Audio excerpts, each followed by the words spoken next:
E anche questa volta ci lasciamo alle spalle un anno con tante cime e tanti sentieri fatti. Al 2025 chiediamo immancabilmente sempre le stesse cose: serenità e salute, perché in un mondo che ostenta e ti fa credere di aver bisogno di 1000 cose, alla fine ci si rende conto che viaggiare leggeri è quello che ci rende più felici.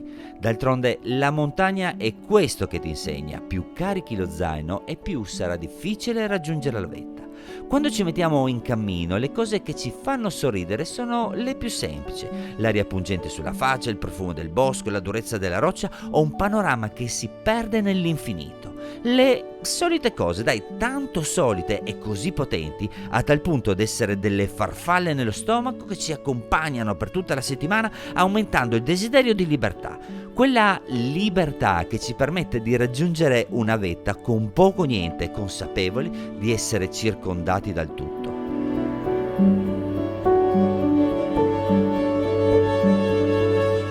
Il 2024 è stato l'anno delle uscite con chi invece lo zaino ce l'ha sempre pesante, perché carico di attrezzatura fotografica. Sì, quei ragazzi che seguite un po' tutti su YouTube, quelli che pubblicano storie e racconti sempre alla ricerca di qualcosa che li faccia e vi faccia emozionare, quelli che vi suggeriscono dove andare il weekend, quelli che vi danno dati tecnici sul percorso o dritte su come affrontare una vetta, ognuno con il suo stile.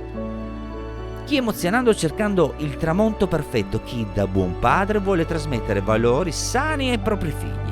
Chi sa che il Friuli è bellissimo ma vi ricorda che le altre montagne non sono niente male.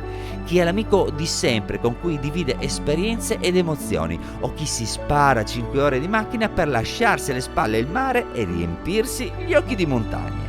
Tutti uniti dalla stessa passione, la montagna e l'arte della fotografia.